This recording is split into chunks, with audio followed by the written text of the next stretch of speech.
Hey guys, welcome to the 20th lecture of the chapter Respiration in Plants. I am Harish Kumar और इस lecture में हम पढ़ेंगे respiratory quotient के बारे में। तो चलो लेक्चर शुरू करते हैं। पहले तो भैया आप डेफिनेशन समझो रेस्पिरेटरी क्वोशेंट का होता क्या है। The ratio of the volume of CO2 evolved to the volume of CO2 consumed in respiration is called respiratory quotient or respiratory ratio. Basically respiratory quotient क्या है? ये रेशियो है किनके बीच कितना CO2 आपने छोड़ा इवॉल्व, ठीक है, to the volume of O2 consumed, कितना आपने लिया। RQ equals to volume of CO2 evolved divided by volume of O2 consumed. तो रेस्पिरेटरी क्वोशेंट क्या है? ये रेशियो है किनके बीच कि कितना CO2 आपने छोड़ा, ठीक है, आप निकालते हो, और कितना O2 कंज्यूम करते हो और लेते हो। कब? रेस्पिरेशन के समय। रेस्पिरेशन के समय हम क्या करते हैं यार? O2 बाहर एटमोस्फेयर से लेते हैं, अंदर रेस्पिरेशन रेस्पिरेशन चलता है, फिर CO2 जो होता है वो हम बाहर छोड़ देते हैं। O2 लिया, CO2 छोड़ा, O2 लिया, CO2 छोड़ा, यही तो चलता है रेस्पिरेशन के दौरान। तो रेस्पिरेटरी क्वोशेंट क्या है? It is the ratio between volume of CO2 evolved upon volume of O2 consumed, ठीक है। अभी जो रेस्पिरेटरी क्वोशेंट है ना, ये डिपेंड करता है upon the type of respiratory substrate used during respiration, कि रेस्पिरेशन के समय आपने कौन सा रेस्पिरेटरी सबस्ट्रेट यूज किया है, उसके ऊपर डिपेंड करता है रेस्पिरेटरी क्वोशेंट का वैल्यू। बेसिकली हम O2 को क्या करते हैं? कंज्यूम करते हैं। O2 अंदर जाता है, फिर रेस्पिरेशन प्रोसेस में काम आता है O2। रेस्पिरेशन जब अंदर सेलुलर रेस्पिरेशन की बात करो, जब सेलुलर रेस्पिरेशन चलता है तो उस समय क्या होता है? आपका जो ग्लूकोज है रेस्पिरेटरी सबस्ट्रेट, उसका आप ऑक्सीडेशन करते हो, ठीक है, और ETS में वो O2 काम आता है जो आपने लिया था। फिर अंदर सेलुलर रेस्पिरेशन चला, फिर प्रोडक्ट एंड प्रोडक्ट क्या आता है? CO2 आता है, राइट। CO2 और वाटर और एनर्जी बनता है। तो CO2 को आप फिर बाहर छोड़ दे। तो रेस्पिरेशन का इक्वेशन याद है ना? ग्लूकोज ऑक्सीजन साथ में रिएक्ट करता है सेलुलर रेस्पिरेशन में, और छोड़ता क्या है? CO2, जो एंड प्रोडक्ट होता है CO2, वाटर और एनर्जी, राइट। तो ये जो रेस्पिरेटरी क्वोशेंट है, इसका वैल्यू चेंज होगा, डिपेंड करेगा किसके ऊपर? कि रेस्पिरेटरी सबस्ट्रेट आपने कौन सा यूज किया है ड्यूरिंग रेस्पिरेशन। तो चलो हम RQ का वैल्यू देखते हैं। जब हम ग्लूकोज को as a respiratory substrate use करेंगे तो RQ का वैल्यू क्या आएगा? नेक्स्ट स्लाइड में बढ़ते, तब आपको ये रेस्पिरेटरी क्वोशेंट अच्छे से समझ में आएगा। तो moving on to the next slide. देखिए, जब हम कार्बोहाइड्रेट को as a respiratory substrate use करते हैं, कार्बोहाइड्रेट यानी सिंपल शुगर ग्लूकोज, तो क्या होता है? When carbohydrate are used as substrate and are completely oxidised, क्योंकि रेस्पिरेशन के समय हमें ऑक्सीडेशन करना है रेस्पिरेटरी सबस्ट्रेट का, तो जो RQ वैल्यू होगा ना वो 1 आएगा। क्यों? क्योंकि इक्वल अमाउंट ऑफ CO2 जो होता है वो इवॉल्व होता है और O2 जो होता है वो कंज्यूम होता है। इक्वल, जितना अमाउंट ऑफ CO2 आपने इवॉल्व किया है उतना ही अमाउंट ऑफ O2 कंज्यूम हुआ है। तो RQ वैल्यू क्या होगा? वो 1 आएगा।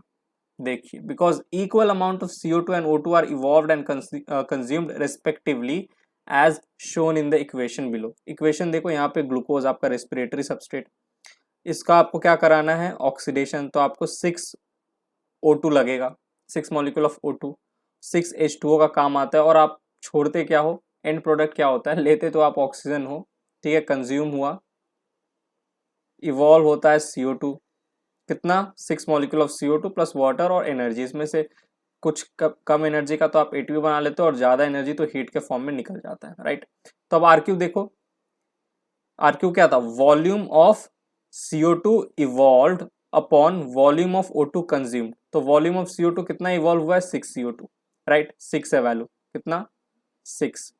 और वॉल्यूम ऑफ O2 कंज्यूम कितना है? 6, राइट, 6। तो 6 और 6 को काटोगे इक्वल्स टू 1 आएगा। बहुत बच्चे बैठ के CO2 और O2 को काट रहे होंगे कि सर एक तो C बच गया, O2 कट गया, O2 कट गया। सर ये इसका आंसर आएगा 1C/1। नहीं नहीं, ऐसे नहीं करना आपको। ये जो नंबर है ना उसको देखना है, इसको नहीं देखना। ठीक है, तो 6/6 इक्वल्स टू 1। ठीक, बड़ा लेम जोक था। अब आगे बढ़ते हैं। ये तो जब आपने ग्लूकोज को, कार्बोहाइड्रेट को as a respiratory substrate use किया तो रेस्पिरेटरी क्वोशेंट का वैल्यू 1 आया, क्योंकि equal amount of CO2 and O2 are evolved and consumed respectively जब आप ग्लूकोज का ऑक्सीडेशन करते हो, जब ग्लूकोज का एज रेस्पिरेटरी सबस्ट्रेट यूज करते हो। फैट को करोगे तो क्या होगा, when fats are used in, क्योंकि रेस्पिरेटरी क्वेश्चन का जो वैल्यू होता है वो डिपेंड करता है आप कौन सा रेस्पिरेटरी सबस्ट्रेट यूज कर रहे हो। तो जब आप ग्लूकोज यूज कर रहे हो तो 1 आएगा, और जब आप फैट यूज करोगे तो आरक्यू जो होगा वो लेस देन 1 आएगा। ठीक है। अब फैट यानी कि क्या, फैट किससे बना आपको पता है, ट्राइग्लिसराइड हम इसे कहते हैं फैट को, और ये बना होता है फैटी एसिड और ग्लिसरॉल से। तो फैट का जब ऑक्सीडेशन कर रहे हो यानी कि आप फैटी एसिड का ऑक्सीडेशन कर रहे हो, तो इसलिए हम फैटी एसिड को कंसीडर कर रहे हैं। तो कैलकुलेशन फॉर फैटी एसिड, एक फैटी एसिड है जिसका नाम है ट्राइपैल्मिटीन। अगर आप इसे as a respiratory substrate use करोगे तो कुछ ऐसा इक्वेशन देखने को मिलेगा। यहाँ पे 2 मॉलिक्यूल ऑफ ट्राइपैल्मिटीन है, ठीक है, इसका आप ऑक्सीडेशन करो। और आपको पता है फैट के पास खुद ऑक्सीजन कम होता है, तो इसके ऑक्सीडेशन के लिए बाहर से बहुत ज्यादा ऑक्सीजन मॉलिक्यूल की रिक्वायरमेंट होती है। देखो 145 मॉलिक्यूल ऑफ O2 यूज हुआ है 2 मॉलिक्यूल ऑफ ट्राइपैल्मिटीन का ऑक्सीडेशन करने के लिए, राइट। तो हमने क्या किया, ट्राइपैल्मिटीन का ऑक्सीडेशन किया और हमें मिला कितना, CO2। जब हमने ट्राइपैल्मिटीन को as a respiratory substrate use किया तो CO2 कितना इवॉल्व हुआ, 102 मॉलिक्यूल। और आपको O2 कितना लगा था, ट्राइपैल्मिटीन को का ऑक्सीडेशन करने में O2 कितना लगा था, कंज्यूम कितना हुआ था, 145। तो कर लो RQ calculate, 102 volume of CO2 evolve, ठीक है, और 145 यानी कि वॉल्यूम ऑफ O2 कंज्यूम। करो अब इसको काटो, 0.7 के लगभग आएगा। ठीक, कैलकुलेटर में करके देख लेना, मैं तो ऐसे ही देख के बुक से देख के चिपका दिया। ठीक है, मैं बैठ के थोड़ी कैलकुलेशन किया था, बुक में लिखा हुआ था 102/145 इक्वल्स टू 0.7। तो देखो जब आपने फैट को as a respiratory substrate use किया तो रेस्पिरेटरी क्वोशेंट जो आरक्यू का वैल्यू था वो चेंज हो गया। तो आरक्यू का वैल्यू डिपेंड करता है कि आप कौन सा रेस्पिरेटरी सबस्ट्रेट यूज कर रहे हो ड्यूरिंग रेस्पिरेशन, ठीक है, उसके अकॉर्डिंग रेस्पिरेटरी क्वोशेंट का वैल्यू चेंज होगा। अभी तो हमने फैट की बात की, अब बात करते हैं, ये हमारा फैटी एसिड है ट्राइपैल्मिटीन एक तरह का। अब बात करते हैं प्रोटीन का। जब आप प्रोटीन को यूज करोगे, when proteins are used in respiration then RQ value is less than 1, तब भी आरक्यू वैल्यू लेस देन 1 होता है। कितना, लगभग 0.9 के करीब, ठीक है, लगभग 0.9 के करीब होता है। ओके, तो यहां पे जब आपने किसको यूज किया, फैट को 0.7 आया, राइट, और जब आपने प्रोटीन को यूज किया एज अ रेस्पिरेटरी सबस्ट्रेट तो 0.9 आया। क्योंकि कंपेयर टू फैट प्रोटीन का ऑक्सीडेशन कराना आसान है, क्योंकि प्रोटीन का जब आप ऑक्सीडेशन कराते हो तो कम ऑक्सीजन की रिक्वायरमेंट पड़ती है, फैट का जब आप कराते हो तो बहुत ज्यादा ऑक्सीजन की रिक्वायरमेंट होती है, इसीलिए इसका 0.7 है और इससे थोड़ा ज्यादा है 0.9 प्रोटीन का। क्योंकि प्रोटीन का हम जब ऑक्सीडेशन कराते हैं ना तो थोड़ा कम हमें O2 लगता है, और सबसे कम O2 तो हमें लगता है किसमें, जब हम ग्लूकोज का करा रहे होते हैं, क्या, ऑक्सीडेशन ग्लूकोज का। क्योंकि देखो ग्लूकोज C6H12O6 और 6 मॉलिक्यूल O2 का लगा, 6 CO2 आपका इवॉल्व हुआ, तो रेस्पिरेटरी क्वेश्चन का वैल्यू आया 1। अब नेक्स्ट देखिए, what is important to recognize is that in living organism respiratory substrates are often more than one, right।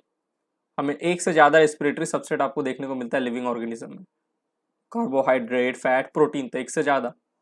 और जब आप फैट का ऑक्सीडेशन करते हो ना तो आप पहले इसे फैटी एसिड में तोड़ते हो, और जब आप प्रोटीन का ऑक्सीडेशन करोगे तो प्रोटीन को पहले आप अमाइनो एसिड में तोड़ोगे, फिर वो अमाइनो एसिड जो आगे रेस्पिरेटरी पाथवे चलाएगा, ठीक है। तो प्योर प्रोटीन और pure fat are never used as respiratory substrate. Pure protein या प्योर फैट कभी as a respiratory substrate use नहीं होंगे। फैट का अगर आपको रेस्पिरेशन करना है, रेस्पिरेटरी सबस्ट्रेट एज यूज करना है, तो पहले आपको इसको फैटी एसिड में तोड़ना होगा, राइट। और प्रोटीन का तो पहले आपको इसको अमाइनो एसिड में तोड़ना होगा, फिर ये फैटी एसिड और अमाइनो एसिड जो है वो एंटर करते हैं रेस्पिरेटरी पाथवे में। ठीक, तो यहाँ पे हमने आरक्यू पढ़ा, रेस्पिरेटरी क्वोशेंट, क्या पीट रहा है कोई बाहर, पता नहीं, हटाओ छोड़ो। तो हमने रेस्पिरेटरी क्वेश्चन पढ़ा, अब इससे रिलेटेड थोड़े एमसीक्यू भी देख लेते हैं, 2 एमसीक्यू है, ज्यादा नहीं, दोनों देख लेते हैं। चलो, तो moving on to the next slide.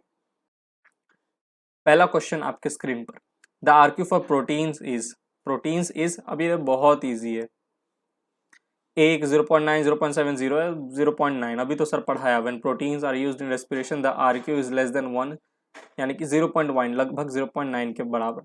अब आप बोलोगे सर करा क्यों रहे क्वेश्चन, अभी तो पढ़ाए हो। अरे मैं बता दे रहा हूँ किस तरीके के क्वेश्चन आ सकते हैं, तो ऐसे क्वेश्चन पूछेंगे इस टॉपिक से। दूसरा क्वेश्चन भी देख लो, आरक्यू फॉर ट्राइपैल्मिटीन। ट्राइपैल्मिटीन क्या है आपको पता होना चाहिए, ट्राइपैल्मिटीन एक तरह का फैटी एसिड है, फैट है, ठीक है, फैटी एसिड। तो इसका क्या होगा आर क्यू 0.7, 1.3, 1 या 1.4 है, 0.7 होगा, अभी पढ़ाया सर आपने। ट्राइपैल्मेटिन को एज जो कि फैटी एसिड है as a respiratory substrate use करेंगे तो आर क्यू का वैल्यू 0.7 आएगा। तो यहाँ पे हमने, अरे ये क्वेश्चन नंबर 2 है, ये गलती मैंने पिछले लेक्चर में भी की थी दूसरे क्वेश्चन पे भी यहाँ पे क्वेश्चन 1 ही लिखा हुआ था, 2 होगा ये। तो 2 क्वेश्चन हमने सॉल्व किया। तो यहाँ पे हमारा ये जो लेक्चर है रेस्पिरेटरी क्वेश्चन खत्म होता है, और साथ ही साथ हमारा ये जो चैप्टर है रेस्पिरेशन इन प्लांट्स ये भी खत्म होता है। टोटल 20 लेक्चर है, ठीक है। एमसीक्यूज भी मैंने सारे टॉपिक से रिलेटेड जो इंपॉर्टेंट एमसीक्यूज है वो भी मैंने सॉल्व करा दिए। तो ये चैप्टर अच्छे से आप पढ़िए, समझिए, कोई भी डाउट आता है पूछिए कमेंट सेक्शन में, मैं हूँ आपके लिए डाउट सॉल्व करने के लिए। और मैं बार बार बोलता हूँ, बहुत कॉम्प्लेक्स डाउट आए तभी अपना टाइम वेस्ट कीजिए कमेंट सेक्शन में डाउट पूछने के लिए। छोटे मोटे डाउट खुद गूगल पे पूछ लीजिए, बैठे मत रहिए कमेंट करके कि जब सर ये डाउट का आंसर देंगे तभी मैं आगे बढ़ूंगा। नहीं, कुछ कुछ डाउट होते हैं छोटे छोटे, ये सारे टीचर आपको नहीं बोलेंगे ये बात, क्योंकि सबको अपना कमेंट सेक्शन बढ़ाना पड़ता है, ताकि कमेंट सेक्शन जितना बढ़ेगा उतना उनको रीच मिलेगा ना, उतना वीडियो फेमस होगा, वायरल होगा। पर मैं ये नहीं चाहता, मैं चाहता आप तभी कमेंट करें कोई डाउट जब आपको सही में लगे यार ये डाउट मेरा कहीं से भी क्लियर नहीं हो रहा, गूगल भी नहीं क्लियर कर पा रहा, तब मैं आऊँगा, ठीक है तब मैं आऊँगा। मैं ये नहीं कह रहा गूगल से मैं महान हूँ, लेकिन कुछ कोई डाउट होते हैं कंसेप्चुअल, राइट, तब मैं आपके वो डाउट सॉल्व करूंगा। मेरा एक स्टूडेंट है, वो मेरे से एक डाउट पूछा था, मैं अभी तक यार उसके डाउट का एक वीडियो बनाना है मुझे।